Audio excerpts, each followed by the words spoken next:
Weeknights on GB News from 6 p.m. You'll always get drama. Please stop, Michelle. I know, yeah. Please stop. Should I just shut up? Romance. You like me, I like you. There you go. There you are. Well, don't tell anybody. Adventure. Etc. That's the whole point. And action. Read my superstar panel that are already at it. They're fighting. It's going to be quite a show. Only on GB News, the People's Channel, Britain's news channel. So Jubes and Co, we tackle the issues of the day with real robust debate, both sides of the fence, battling it out with me in the middle with my forthright opinions and views, and often really interesting things happen because you start with a position and then by the end of the debate you find actually, well, I might not have thought about that one. What we need in this country is 2 new political parties. You should maybe think about doing a 2024 calendar. I'm Michelle Dewberry and I'm keeping you company right through until 7 o'clock this evening. GB News, the People's Channel, Britain's watching. Monday to Thursday, 9 p.m. till 11 p.m. Join me, Dan Wootton. I'll bring you the sharpest takes and hottest debates. Do you not believe in prisons? I don't believe in prisons. I'm completely stunned. I guarantee you there'll be no spin, no bias, no censorship. I actually was personally quite offended by it. And no reason to go to bed. So I guess they've always been quite woke. That's Dan Wootton tonight on TV, radio and online. Monday to Thursday from 9 p.m. till 11 p.m. on GB News. The People's Channel, Britain's news channel. In a world of dull and predictable radio and TV shows. Oh, hi. On Mark Dolan tonight, we've got big guests. We drill into the big stories of the day. The show adds up to a brilliant listening and viewing experience.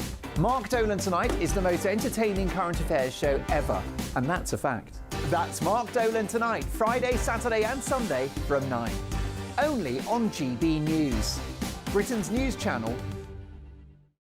Like all families, we have arguments every now and then, but actually we agree on what the mission of GB News is, and that's the most fundamentally important thing. GB News provides the kind of platform that lets all voices be heard. We don't hold back. We're free to say what we really think. Just because some people who live in a tiny little Westminster bubble think that their particular story is important, that's not the most important story for me. And often they will be difficult stories, stories that you won't find on the establishment media. Because what people think in the north of England may be very different to what they're thinking in their home counties. We're going to carry on telling the world what life is really like for households up and down the UK. We love to be in your car, in your kitchen as you're having your breakfast. Whatever you're doing, you are part of the show. If it matters to you, it matters to us. Britain's watching. Britain's watching. Britain's watching. We're proud to be GB News, The People's Channel, Britain's news channel. Congratulations to GB News Breakfast, voted by you as the nation's best multi-channel news programme at the prestigious Trick Awards.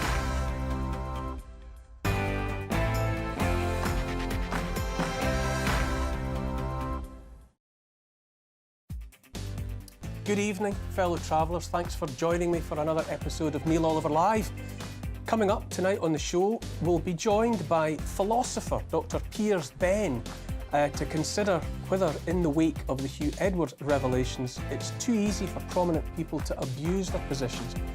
We'll also be talking to a former member of the Hungarian Parliament about the importance of free speech on social media and to contemplate the dangers of censorship in countries with autocratic leaders. And finally, in a real change of direction, brown bread ice cream is making a comeback. From Dover Castle to Stonehenge, 13 English heritage sites will be serving the 18th century treat this summer. All of that, plus plenty of chat with my eloquent panellist, Ingrid Tarrant. But first, an update on the latest news from Ray Addison.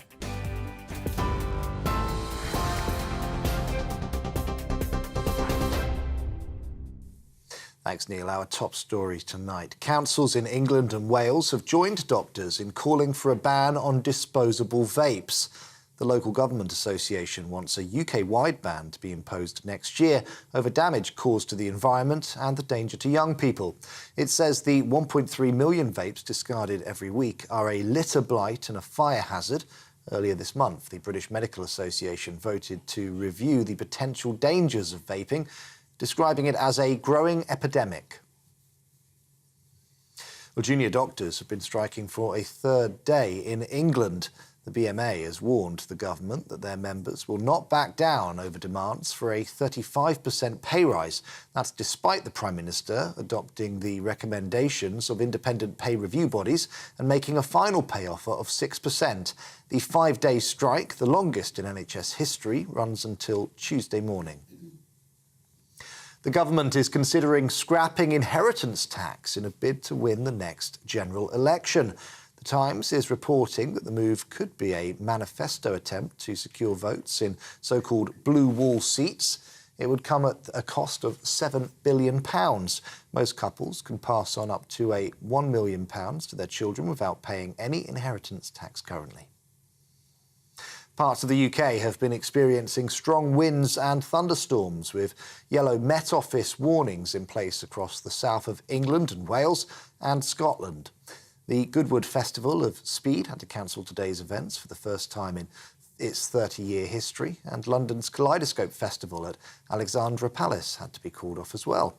Weather journalist Nathan Rao told GB News high winds can be more dangerous at this time of year. Across the south of England, that's London, the south east, the east of England, Leicester, Leicestershire, Essex, all that sort of area. That's for gusts of up to 55 miles per hour, which doesn't seem that high, but remember that the trees are in full leaf at the moment, so strong gusts can cause more damage than they would do, say, for example, in November when all the leaves are down. Well, it comes as the Cerberus heatwave continues to sweep across Europe. A forest fire has broken out on the Spanish island of La Palma in the Canaries. Authorities have had to evacuate more than 500 people with an area of around 200 hectares destroyed by the blaze. One of the last two ships exporting grain from Ukraine under an agreement with Russia has now arrived in Istanbul.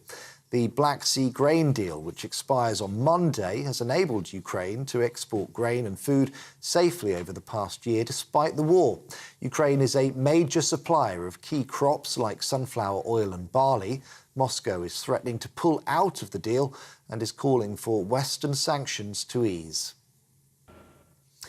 Israel's Prime Minister Benjamin Netanyahu has been admitted to hospital due to dehydration, according to his office. It comes after local media reported that the 73-year-old had experienced chest pain. His doctors say nothing is out of order, but recommended he keeps undergoing routine checks. Protesters have assembled outside the hospital and continue to demonstrate against the Prime Minister's judicial overhaul. Marketa Vondrousova has made Wimbledon history by becoming the first unseeded woman to win the title in the Open era. She beat Tunisia's Ons Jabeur in straight sets, 6-4, 6-4. The Princess of Wales presented the Venus Rosewater dish to the Czech player, who is on the road to recovery after injury stalled her early career. We're on TV, online, on DAB+ radio and on TuneIn too. This is GB News. Time now to go back to Neil.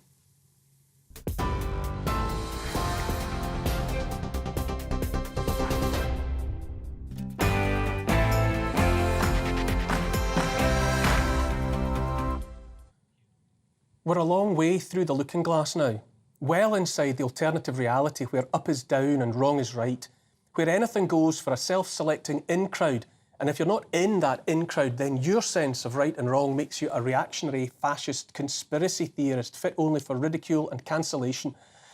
I know I'm saying some of the same things over and over, but it's only because those things are true and worth remembering and keeping, and I won't stop repeating them, because if we stop telling the truth, then the game's over. In the end, the truth is all we have, but also all we need. It's important to know we're being actively and blatantly lied to by the authorities. If you don't know as much already, know now that the authorities lie about anything and everything and always have, because it's in the nature of the personalities involved. Good liars are hard to spot, but by now we're being lied to by bad liars, which at least makes it easier to see them coming. Just as a for instance, Rishi Sunak is utterly unconvincing about everything, even when it comes to playing the part of a regular human being. If he was telling the truth, which he isn't, he still couldn't sell a life raft to a drowning man. Spotting the lies now is, as the cliché has it, like shooting fish in a barrel. Fundamentally, we're now being lied to about the right way to think, the right way to see the world, the right value judgments to make. We're being lied to about what basic morality looks like. I say we've been walked through the looking glass towards the point where we're to believe all the values we held before were wrong. I say don't believe a word of it. The metal fittings that hold the oars in place on a rowing boat are called rowlocks. What we're being told now sounds a lot like rowlocks, but it's a word I can't say at 6 p.m. We were invited to see BBC newsreader Hugh Edwards as a conventional figure. In recent days, it's been apparent that in many ways he's unconventional. But the response from the in-crowd in the aftermath of that unexpected revelation, the reply from the self-proclaimed great and good, from those that think they know best and that certainly like to tell the rest of us what to think, has been, what word to use, revealing.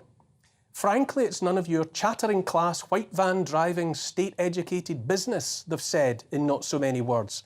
That, in short, has been the message from above. The Sun newspaper broke the story. People all over the place paid attention, reacting out of surprise, and many started to make noises that they were unimpressed, to say the least.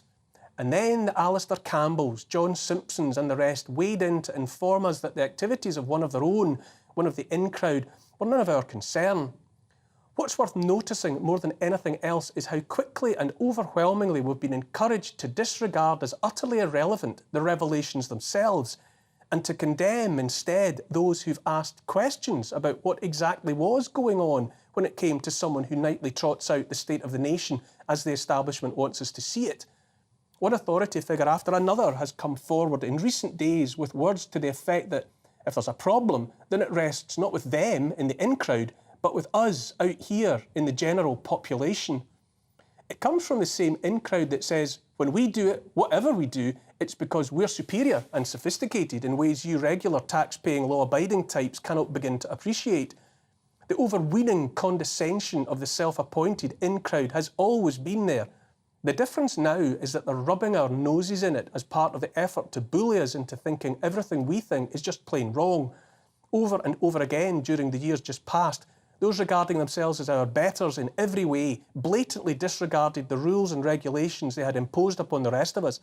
The message was that in COVID, as in the rest of life, it was one set of rules for us and none at all for them, and you better not question it, or else. When we do it, it's because we're intellectuals who went to the right schools and universities. When we fly in private jets and take multi-car cavalcades to the climate conference, it's because nothing's going to change for us, while everything changes for you. When you heat your home with a gas boiler and drive a diesel van for your work, it's because you're downright stupid and reckless. We'll heat our homes how we like and drive what we want, while you walk to work and live colder, hungrier lives. I read politics, philosophy and economics at Oxford, they say, so when I didn't wear a mask and partied with my chums, it was altogether different than when you proles felt the need to gather at your dying dad's bedside or hold hands at his funeral. Always the message is along the lines of, pay your TV licence and get along with you if you know what's good for you. Or raise a question or two about any of the in-crowd and feel the wrath. What I'm asking is, where are we now when it comes to what most people would consider ordinary values, family values? Where are we when it comes to knowing the ways of life to stand by and to defend? Do we any longer have agreed standards of acceptable behaviour? Setting aside the drama of the past week, it's hard not to notice a bigger, more sinister trend. The all-encompassing notion we're being invited to accept is that nothing about traditional values and morals matters now. It's especially the case that nothing, that is nothing to do with the human, nothing to do with the family, nothing to do with the child, is sacrosanct anymore.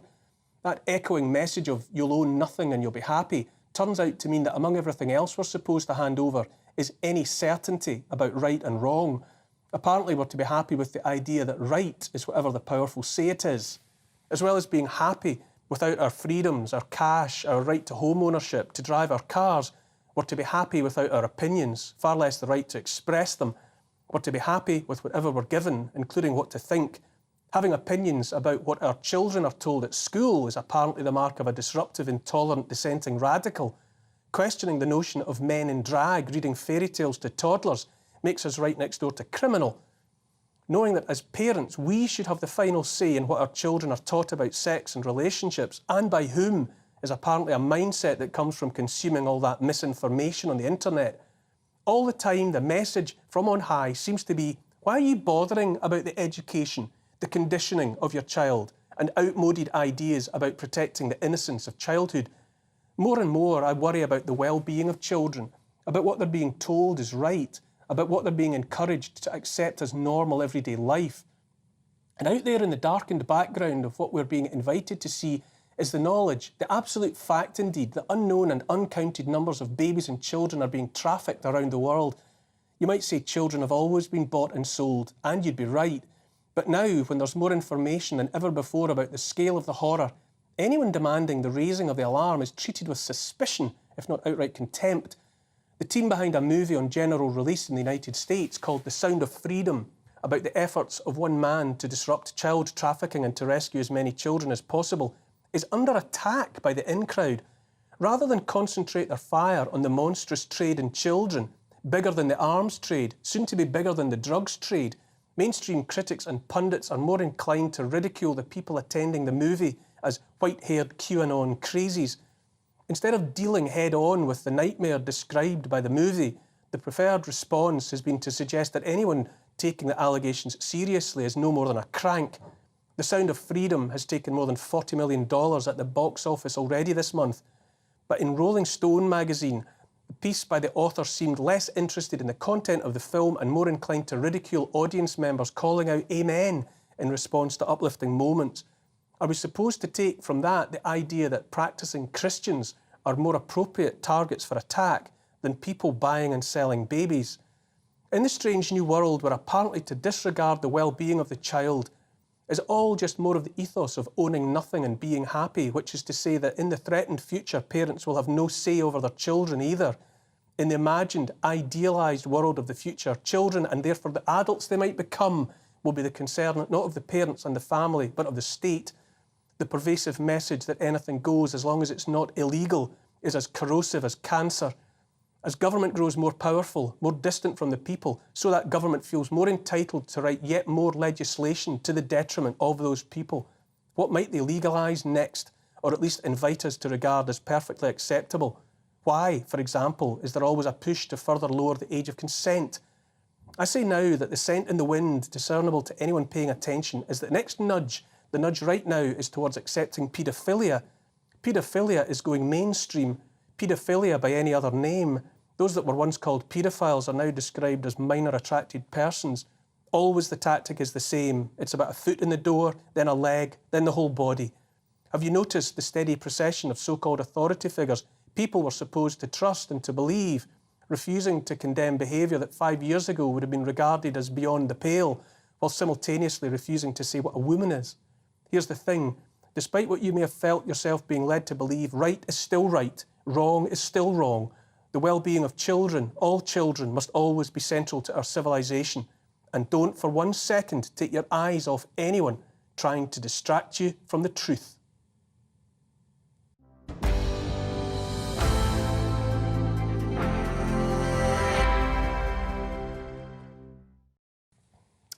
Joining me tonight for the whole of the show is broadcaster Ingrid Tarrant.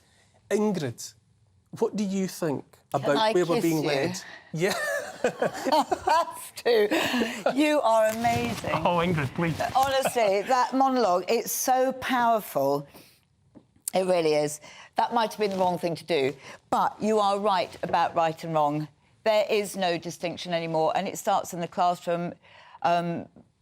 Teachers, you'll own nothing and be happy. That's what they want. They don't want people to think for themselves, no critical thinking, no understanding. I mean, the fact that paedophiles are now given the kind of quite nice name, MAP, or minor attracted people. Why are they doing that? Not to shame them, so they don't feel quite so bad about what they really are? Why is it wrong, all of a sudden, to hold the values that most people in this part of the world have held and navigated by for generation after generation? What has made the decision that those values are no longer worth retaining? Do you know, you'll probably think I'm a conspiracy theorist, but I think that over time, it is all kind of like the big plan, the Great Reset, you know, and things like that. Because over time, and I've seen it, if you look back before and to now, we've been desensitised first of all. The other thing, we've been so overly protected and mollycoddled. You can't fall over, you can't graze yourself. Nobody understands hurt, pain, challenge. So we've become, or not we, but the next generation will emerge as just nothings. They won't really think for themselves. They won't take risks because they've been so protected. They're not allowed to. Health and safety was a great driver of that, wasn't it? You won't get the wonderful explorers like going out there on a limb and risking life and limb because they don't. So, to me, this is all part of that you won't think, you won't have to worry about anything, you won't have to face challenges. It's taken care of. It's removed. You're removed from all responsibility, and that is the blameless society that has emerged in the last 20 years as well. Everybody's blameless. What I notice more and more, though, is where there's an allegation made or demonstrable fact, where people say, can we talk about this? Can we debate this? Well, sometimes they just deny it full stop. but the question, the spotlight of ridicule and cancelling goes on the people who want to have the debate. The issue at hand is set aside. Never mind that. Never mind what it is you want to talk about. Who are you and why do you want to talk about that?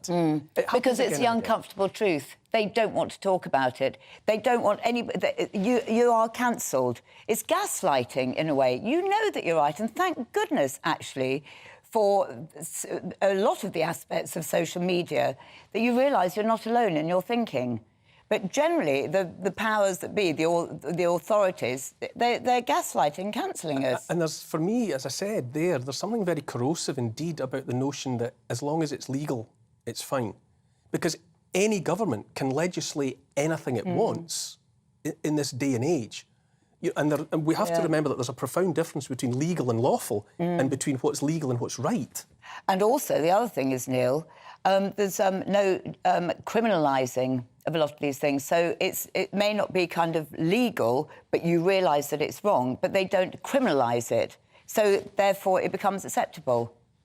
So where do you think we are now as a society? Are we fully adrift, or is there still a way back to the shore? No, I think we are. I think we're hanging on by a thread. I think Even though everyone still knows what's right and what's wrong. We all know. Well, do we all know? I think that a lot of these children growing up now actually don't. We do, because we're of that generation. That's how we were brought up. But I think we're financially bankrupt for sure, and we're morally bankrupt as well.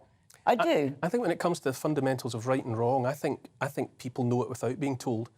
I think everyone, babies cry when they're mistreated, and babies smile when they're given love. Yes, that's and the right kind of attention. Yeah, we know. Neil, I think on the whole that's true.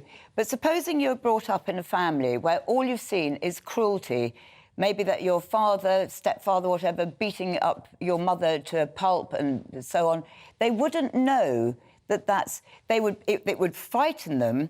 But they might think that that's quite normal, that happens in normal society. So, again, being desensitised. Got to get into a break. Hold that thought, Ingrid. Coming up next, though, we'll be joined by the academic and philosopher Dr. Piers to discuss whether, in the light of all of this, it's too easy for people in positions of power to abuse their positions. You're watching Neil Oliver Live on GB News, the People's Channel. What you get for breakfast is something that, if we do our jobs right, you will wake up to news that you didn't know the night before. It's a conversation. It's not just me and Eamon. We want to get to know you, and we want you to get to know us. From 6, it's Breakfast with Eamon and Isabel. Monday to Thursdays on GB News, Britain's news channel. Westminster is going around in ever-decreasing circles, followed by the media. Britain is broken. How on earth did we get into this mess? But more importantly, how do we get out of it? Join me at 7 p.m, Mondays to Thursdays on Farage, here on GB News. We will have open, rational debate. We've got to work out how Britain moves forward from this. Join us here on GB News, the People's Channel. Britain is watching.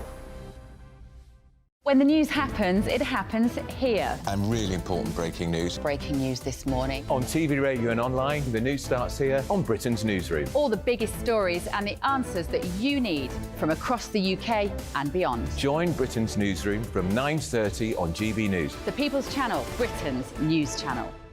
Join me, Patrick Christie's Monday to Friday, 3 till 6. We tackle the day's news agenda like you've never seen before. It's high tempo, high octane, the most controversial topics and the best guests. You will not be able to take your eyes and ears off it. I'm not afraid to ask the questions that you really want answered. 3 till 6 p.m, Monday to Friday on GB News, the People's Channel, Britain's news channel.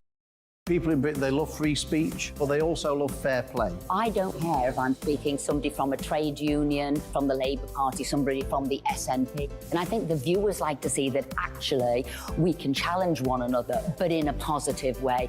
We think we ask the questions that people want to ask, and often we ask the questions that we wanted to ask in Parliament but never got the chance to ask. So join us every Saturday, 10 a.m. till noon on GB News, Britain's news channel.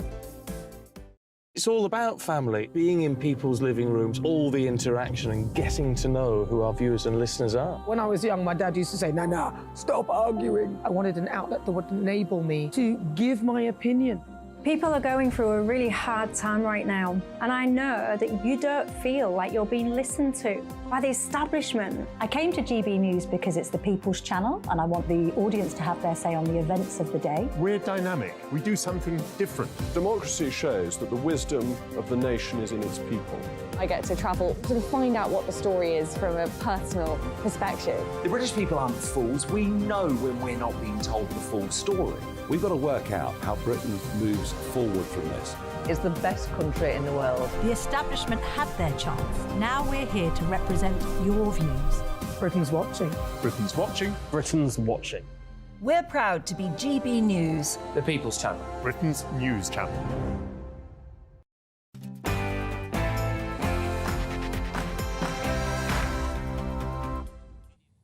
Welcome back to Neil Oliver Live. A few years ago, the world of the West was, it seems to me, a very different place than today. So much has changed in every part of life. I have all sorts of questions, but my quandary boils down to where are we now as a society and where are we going? Joining us to help us find some answers is philosopher and ethicist Dr. Piers Ben. Good evening, Doctor. Good evening. Hello. This is a topic that fascinates me because during the pandemic we were nudged. We know that it was admitted that we were being nudged by behavioural scientists to behave a certain way. Are we being nudged to have a different view of right and wrong, or am I just being paranoid? What do you mean during the COVID pandemic, or just where our behaviour was being intentionally nudged by the adverts we were seeing and the propaganda we were hearing, and I wonder if we're being nudged to accept a different morality. Well, I suppose the question there is what is nudging and what's actually wrong with it?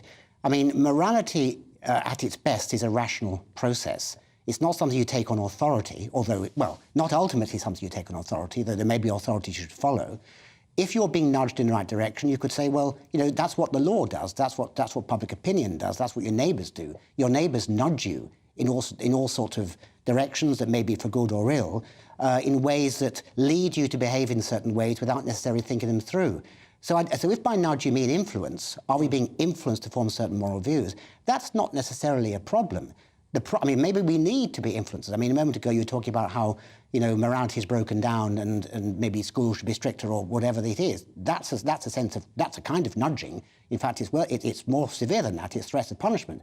I mean, the question is, is our rationality, is our ability to think about moral questions being undermined by... And that's a really interesting question you're onto. What would you say is the answer to that question? Well, it depends. It depends on the context. It depends on what we're talking about. I think when it comes to, say, public health, and you mentioned COVID, I think we were... I mean, it's a very complicated issue, what we should have done, and nobody really knew because, so much was unknown in the early stages. But we might have been nudged to be rather unreflective about how to balance the various goods at stake, so public health versus individual freedom. And maybe we were being nudged or sort of bullied, if you like, into a public health direction without sufficient thought. But I don't think the problem is exactly nudging or what I might prefer to call influence. The problem might be the direction you're being nudged in, and whether you're being allowed the capacity to answer back and to reflect. Aren't you in part there presupposing a benevolence or a benign authority that's doing the nudging. You know, if you're, it's all very well if you're being nudged by a benevolent entity, but what if you're being nudged by an authoritarian, totalitarian entity that's working in favour of vested interests? Well, not yours. That's the problem you find in all sorts of societies. You're bound to find it. You find it in there are good schools and bad schools. There are schools that nudge you in bad directions. There are states and societies that nudge you in bad directions. I mean, the most extreme example would be, you know, the Soviet Union and the other countries where people were nudged to think in a certain way and weren't given the means to think in other ways. I mean, the real question about things like, I mean, let's call it indoctrination, if you like. It's in the same area. I mean, indoctrination operates by depriving people of information and by bombarding them with the preferred information while undermining people's ability to think these through things autonomously. For some. To bring it back then to the specific of what's been happening this week with the BBC and the emerging simmering scandal there. Yes. And the notion that nothing illegal took place. You know, isn't it important to pay attention to the difference between legal and right? It depends what question you're asking. If the question is, you know, should Hugh Edwards, as it turned out to be punished for what he did? Should he be shunned? Should he lose his job? I think it is relevant to ask whether he did was illegal. And just because you say that he didn't do anything illegal, it doesn't mean he did nothing immoral. And of course, there's a distinction between law and morality. And in liberal democracies, such as we're supposed to have, maybe some of you do have, in liberal democracies, that distinction is enshrined and should be. Ingrid, do you feel that in that context we were being influenced to disregard any notion of morality and just to contemplate legal and illegal? I think it's so complex. First and foremost, I think the BBC were just protecting their product, so that anything that went with it came under that. They were the legality, the morality, and all that sort of thing almost came secondary to them. That's my sort of belief in it. But the thing is, you say that, you know, this goes on, and we're talking about Hugh in this particular case. It's an interesting thing because obviously he's bisexual, but being, you know, LBGDQ, XYZ, whatever it is, honestly, I've lost track of all the letters, is accepted in society. And so, again, it's a very difficult position that one's put in, where you're accepting that on the one hand, but you can't accept that on another hand. And therefore, does it all boil down to the fact that he's a household name, a national figure, and therefore it makes it more wrong? I don't know. What's the answer? Well, I mean, I think whatever you think about homosexuality, bisexuality and so on, there is a distinction between moral questions and the question of what the law should be. And I think quite rightly in the 1960s, the law was changed. It was thought, you know, the Wolfenden Report and the subsequent change in legislation decided that there were areas of private morality, that's the wrong phrase, but areas of private, that should not be the law's business. And that's surely right. I mean, adultery, for example, you might think is immoral, but it's not a matter for the police. It should not be. What about the nudge that's going on around paedophilia, I would say? You know, this notion of a minor attracted person. You know, why would authority be in the business of renaming a group as though to distance it and make a dichotomy between how they were regarded in the past and how they are supposed to be regarded? Well, who is doing this? So, I mean... Well, I don't know who came up with the acronym. I don't know who came up with minor attracted persons, but the nonetheless... press are playing along with it, though. That's the thing. So now it's become the new speak. I mean, the odd thing is that paedophilia, if by that you mean actual sexual activities with minors, is and should be against the law. Public opinion is strongly against it, and there have actually been panics about it. I mean, in 2000 when this happened, in the wake of various horrific murders. Clearly that's a case where consent can't be given, and it's quite right to make it illegal. As someone who watches and pays attention to notions like ethics and morality, do you think there is a shift going on in our society? I mean, that's what you could say, there's always a shift. It's like the weather. But is there a drift towards something more louche and towards something less defined? It really depends where you're looking. There's a great danger of anecdotal reasoning with all these questions, looking at what you want to look at and not looking at the rest. I mean, I think earlier on you were discussing about morality in schools. Actually, I find the young people today, the ones I teach, more moralistic, if you like, in certain areas than they were when I was young. I mean, people are much more conscious of racism, for example, much more conscious of this sort of thing. These are moral questions, Whatever you think about what racism actually is and so on, and we can have lots of debates about that. Those are moral questions. And I think when it comes to sexual morality, I mean, I think, it's perfectly true that over the last 50 years there's been a shift in public attitudes towards, say, things like sex with people you're not married to. I mean, nobody was batting-eyed at that. And homosexuality. And I think on the whole that shift has been good. But there isn't a shift towards infidelity. People do actually balk when they think that people are being betrayed, or when minors are being exploited, for example, or people with less power are being exploited. There's actually a much greater moral awareness of those things. And to that extent, it's a good thing. It can go into overdrive, obviously, it often does. Do you share that interpretation? That what Dr. Ben is saying about our youngsters being more moralistic in certain ways. Yes, funny enough, I do. And I see the younger generation being very much more monogamous, and they've really got wonderful relationships. They've got real friendships in that relationship. No, it's true. I mean, they can't afford their own homes either. Well, no, they can't either. But no, I think they kind of. But in a funny way, I find that came with the loss of the rise of feminism in that sort of thing, where it was all equal, which I kind of like. I felt a little bit sad. I love it. Neil's such a gentleman, he opens doors.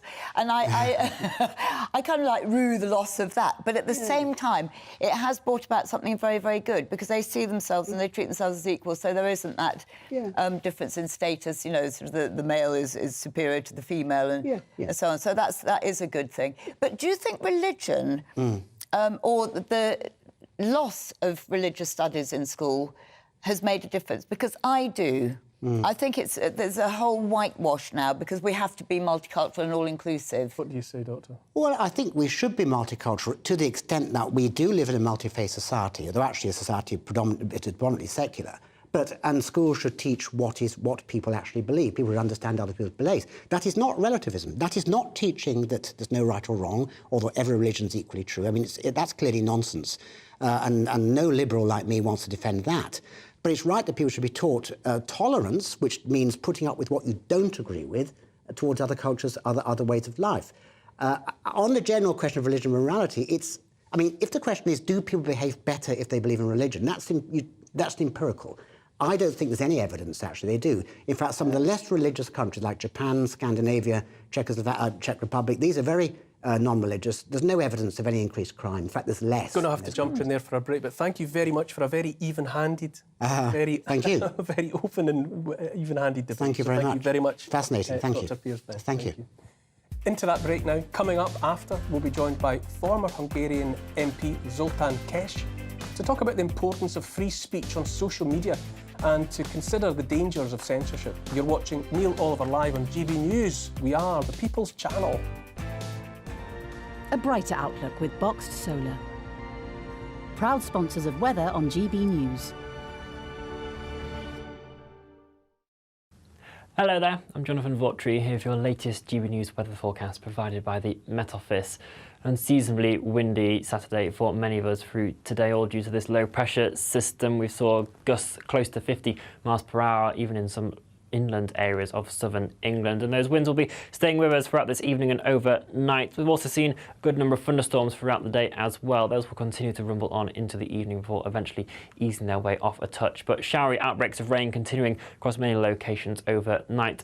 The breeze that's in place will mean that our temperatures won't be dropping too far at all, most of us holding up around 12, 13 degrees Celsius. No, not particularly chilly start to Sunday morning.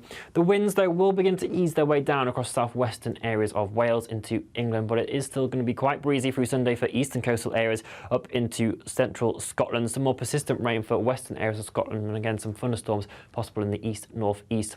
In between some of the showers elsewhere across England and Wales, seeing highs around 20, 22 degrees Celsius. But still rather cool in that breeze that is around. The low pressure centre is going to push its way off towards Scandinavia as we move into the start of the new working week. So there will be still some outbursts of rain first thing on Monday for parts of Scotland, but they will gradually ease their way down, and most of us will then enter another day of sunshine and showers. The wind's noticeably lighter across southern areas of the UK, just the breeze still lingering on a touch more across the far north-east. Further showers as we head throughout the rest of the week as well. A brighter outlook with Boxed Solar. Proud sponsors of weather on GB News.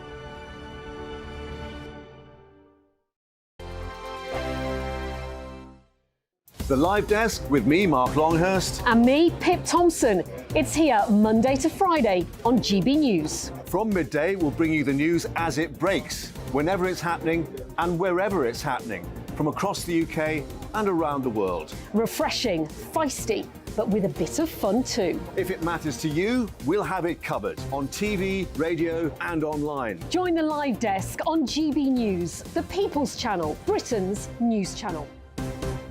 So Jubes and Kerr, we tackle the issues of the day with real robust debate, both sides of the fence, battling it out with me in the middle with my forthright opinions and views, and often really interesting things happen because you start with a position and then by the end of the debate you find actually, well, I might not have thought about that one. What we need in this country is 2 new political parties. You should maybe think about doing a 2024 calendar. I'm Michelle Dewberry and I'm keeping you company right through until 7 o'clock this evening. GB News, the People's Channel, Britain's watching. Monday to Thursday, 9 p.m. till 11 p.m. Join me, Dan Wootton. I'll bring you the sharpest takes and hottest debates. Do you not believe in prison? I don't believe in prisons. I'm completely stunned. I guarantee you there'll be no spin, no bias, no censorship. I actually was personally quite offended by it. And no reason to go to bed. So I guess they've always been quite woke. That's Dan Wootton tonight on TV, radio and online. Monday to Thursday from 9 p.m. till 11 p.m. on GB News. The People's Channel, Britain's news channel. In a world of dull and predictable radio and TV shows. Oh, hi. On Mark Dolan tonight, we've got big guests. We drill into the big stories of the day. The show adds up to a brilliant listening and viewing experience. Mark Dolan Tonight is the most entertaining current affairs show ever, and that's a fact. That's Mark Dolan Tonight, Friday, Saturday and Sunday from 9. Only on GB News, Britain's news channel.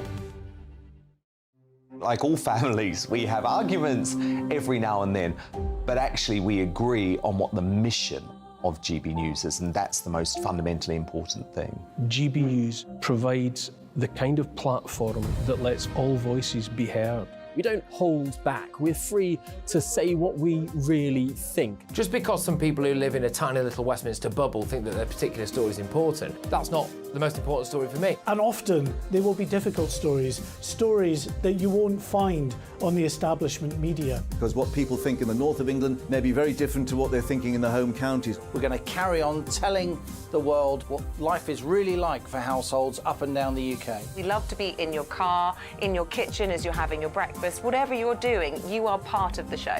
If it matters to you, it matters to us. Britain's watching. Britain's watching. Britain's watching. We're proud to be GB News, the People's Channel, Britain's news channel.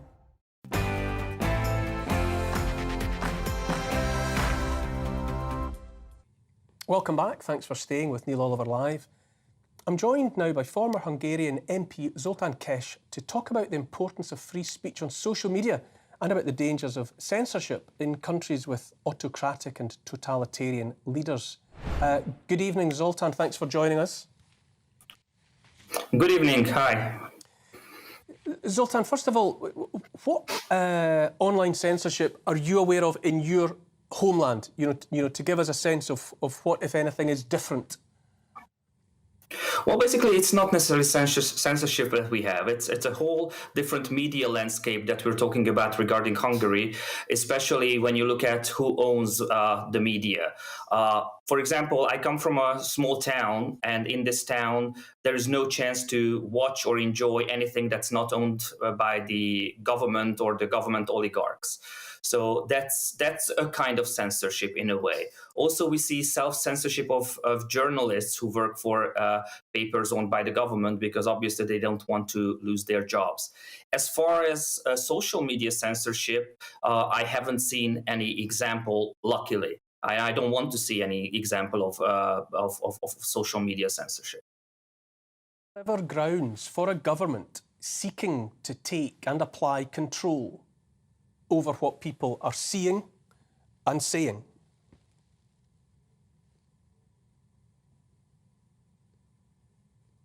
I couldn't get all the question, but basically, yes, the government is controlling what people are saying.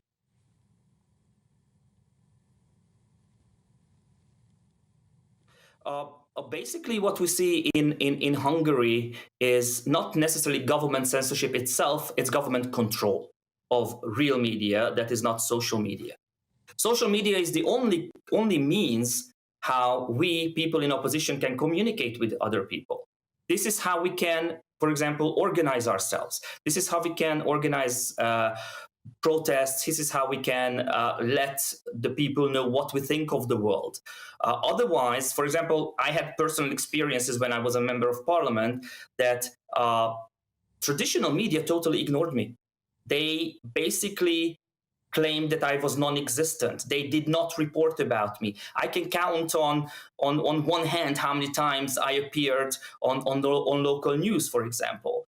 And this is a kind of censorship of traditional media by the government, or I would say control by the government. Social media, luckily, we still use that to our advantage in a way.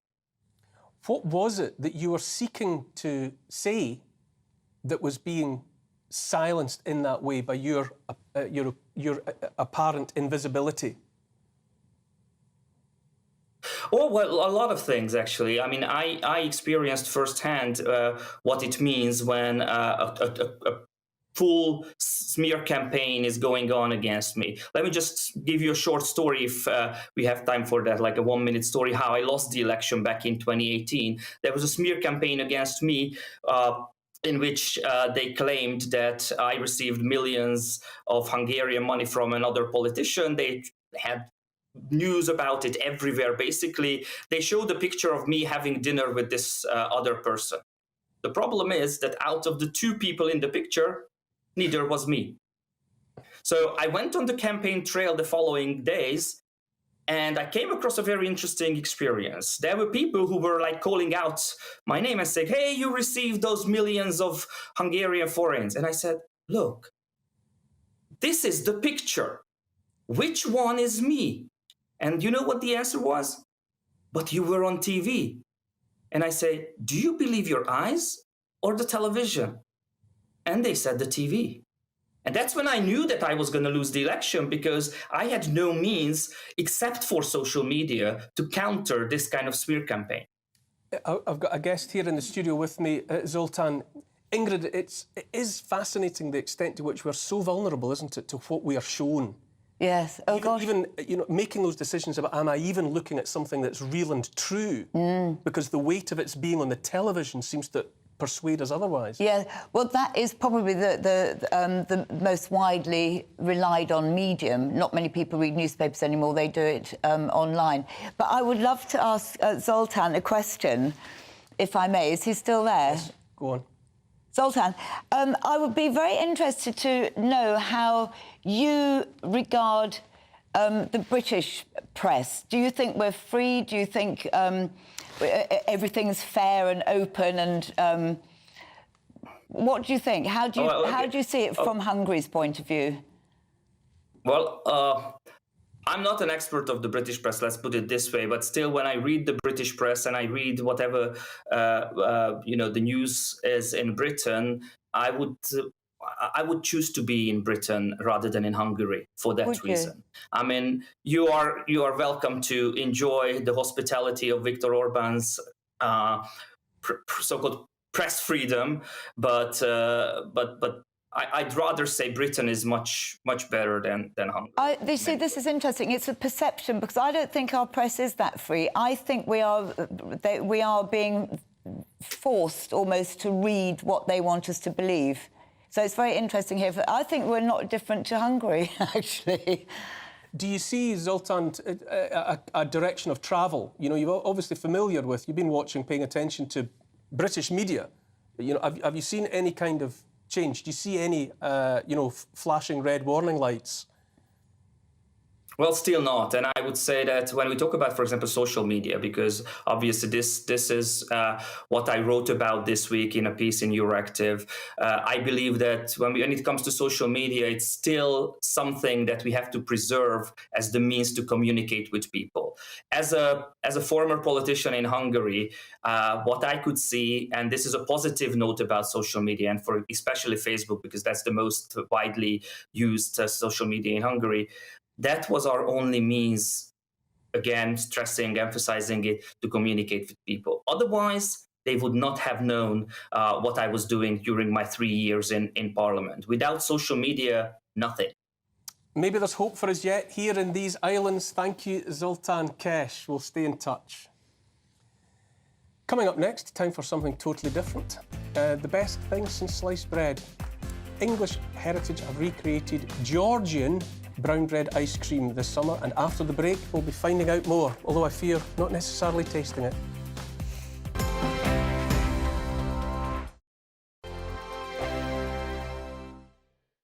Monday to Thursday nights on GB News. At 6, it's Dubes & Co. 7 o'clock, Farage. At 8, join Jacob Rees-Mogg. And at 9, Dan Wootton Tonight, followed by Headliners. On TV, radio and online.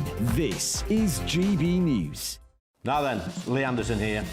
Join me on GB News on my new show, The Real World, every Friday at 7 p.m, where real people get to meet those in power and hold them to account.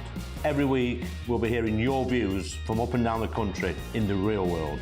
Join me at 7 on GB News, Britain's news channel. Join me, Camilla Tominey, on Sunday mornings from 9:30, taking the politicians to task and breaking out of SW1 to see how their decisions are affecting you across the UK. Bursting the Westminster bubble every Sunday morning, only on GB News, the People's Channel. Britain's watching.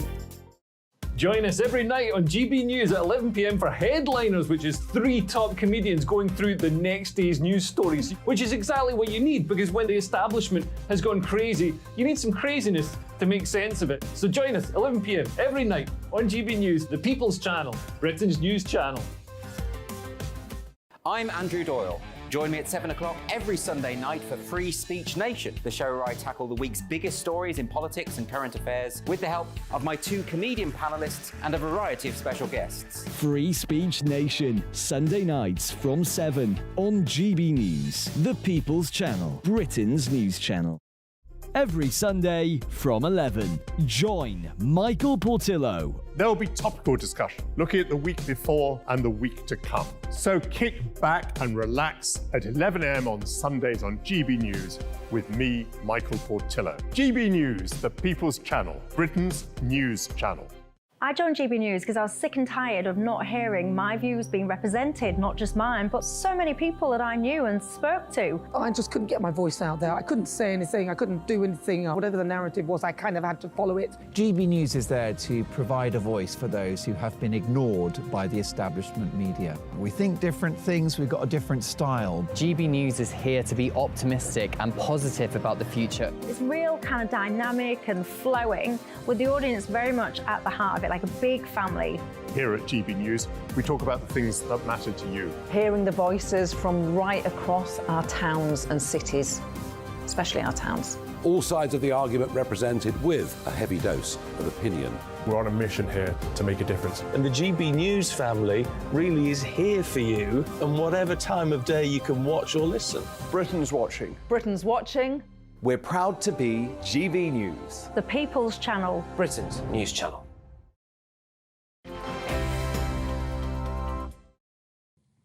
Welcome back to Neil Oliver Live. Now there's a palate cleanser coming, I tell you. Change of direction. Pass on the pistachio, say no to the strawberry. A Georgian, that's in reference to the period of time, favourite ice cream flavour has been recreated by English Heritage. The new flavour, or the return of an old flavour, is inspired by the Georgian obsession with icy cream, which included bizarre treats such as cucumber. I have to say that sounds quite good. Cucumber ice cream sounds like very good. Yeah. Brown bread ice cream will be available throughout the summer at 13 sites, including Dover Castle in Kent and Stonehenge in Wiltshire. Joining me now to discuss this unique treat is the Curator of Collections and Interiors at Kenwood House, Louise Cooling. Hello, Louise. What a brilliant name for someone talking about ice cream. Hi there. Yes, very apt. Why the interest in this? Is this part of a general trend? Why are we resuscitating old treats and old flavours? Well, this is part of English Heritage's Senses campaign that we launched this summer. We're encouraging visitors to our historic sites to enjoy them with all 5 senses. We hope that this will help people deepen their enjoyment and appreciation of the past. And so this year we're giving people the chance to taste history with some Georgian brown bread ice cream.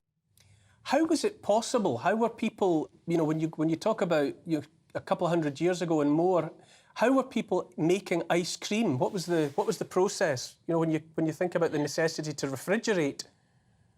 Absolutely. So the main ingredient that you need when you don't have refrigeration is ice. And the technique they used was to harvest ice. It was even brought in from overseas and then would be stored in ice houses. A lot of wealthy people built ice houses on their estates, including at some of our sites at Audley End and at Kenwood in London. And then that ice would be put into a bucket and the ice cream mixture would be put into a sorbetier, which is a sort of pewter vessel. And that would be nestled inside the bucket with the ice in, and then the key ingredient was salt. Salt was added to the ice, and that creates what's called an endothermic reaction. It basically lowers the temperature, which meant that even though the ice was beginning to melt, it would freeze the ice cream mixture or the icy cream mixture inside the sorbetier solid. And actually, it was so effective that it's quicker than a contemporary ice cream maker. Why were people coming up with flavours like, well, for example, brown bread? I mean, it doesn't seem to me like the natural first choice you would make if you were going to come up with a pudding. Well, as you can imagine, this was a relatively new addition to the English palate.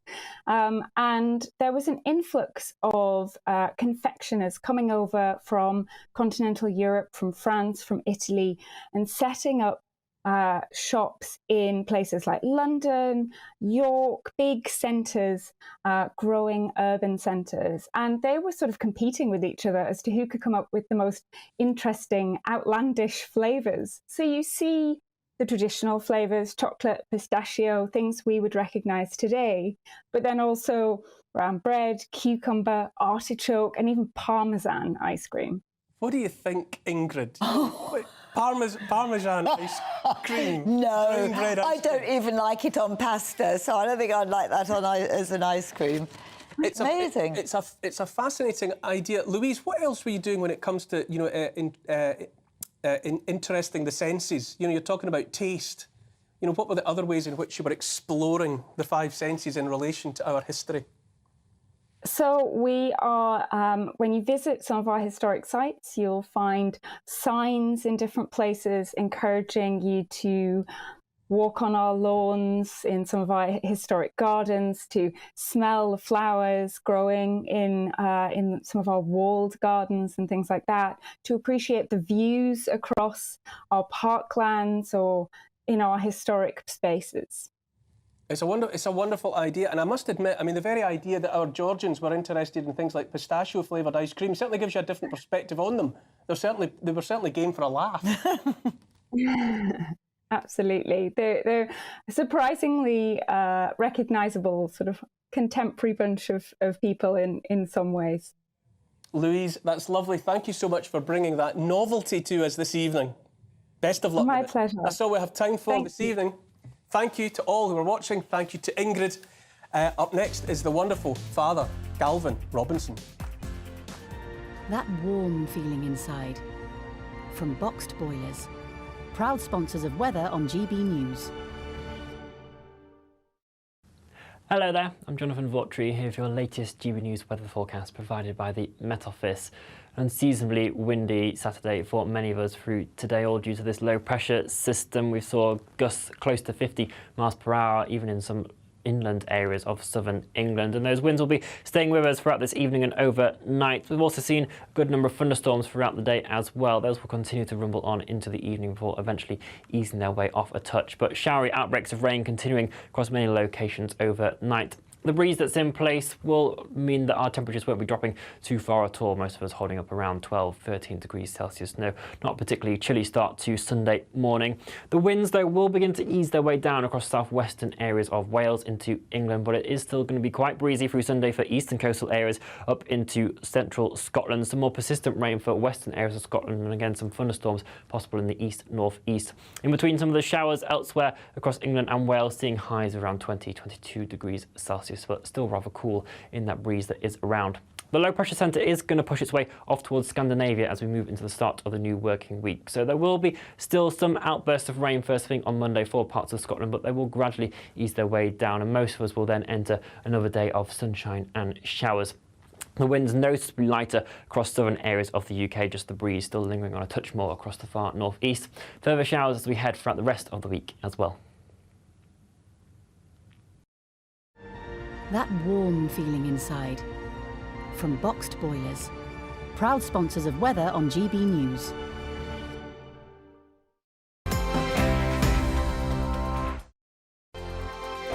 What you get for breakfast is something that, if we do our jobs right, you will wake up to news that you didn't know the night before. It's a conversation. It's not just me and Eamon. We want to get to know you, and we want you to get to know us.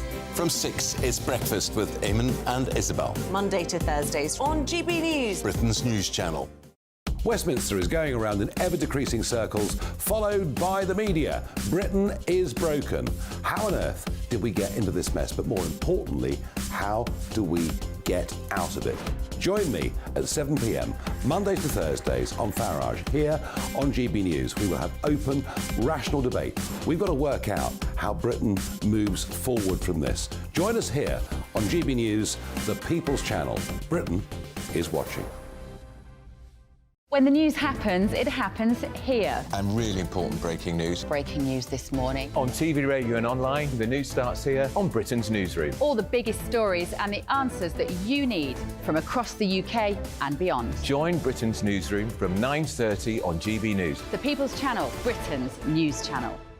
Join me, Patrick Christie's Monday to Friday, 3 till 6. We tackle the day's news agenda like you've never seen before. It's high tempo, high octane, the most controversial topics and the best guests. You will not be able to take your eyes and ears off it. I'm not afraid to ask the questions that you really want answered. 3 till 6 p.m, Monday to Friday on GB News, the People's Channel, Britain's news channel.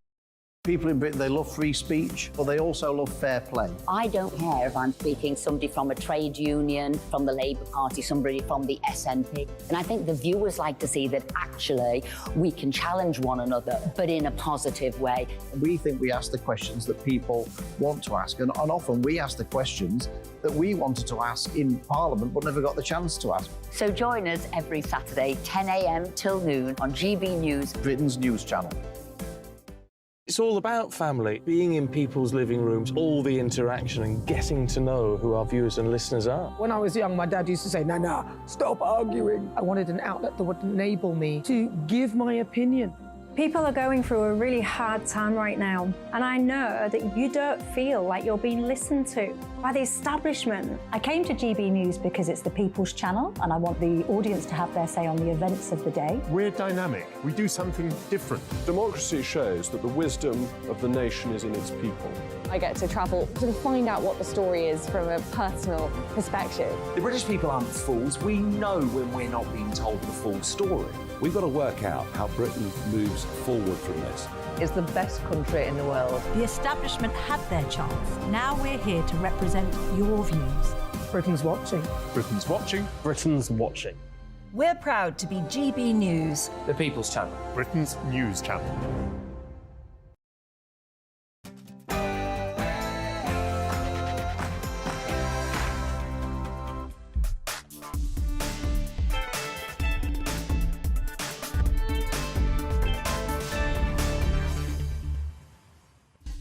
Hello and welcome. This is Calvin's Common Sense Crusade with me, the Reverend Calvin Robinson, on your TV, online and on your wireless. Today we will discuss why the Church of England is considering defrocking archbishops, bishops and priests found guilty of abuse or serious misconduct. We'll meet James Somerville Makill to talk about the Catholic Union's decision to launch a new campaign to lift the 50% cap on faith-based admissions. to new free schools. And a director of Don't Divide Us will share their recent report on schools being taken over by organisations teaching anti-racism theories. And in the duel, my panellists will discuss whether enough is enough. Is it time to defund the BBC? Emma, in a few seconds, what will your take be based on? I think the BBC are hemorrhaging public trust at the moment, and I am not convinced that they're able to claw it back from the brink. And Shara? I want to know when what's of interest to the public strays beyond the public interest and becomes salacious, prurient, or narcissistic. But before all that, it's the news with Ray Addison.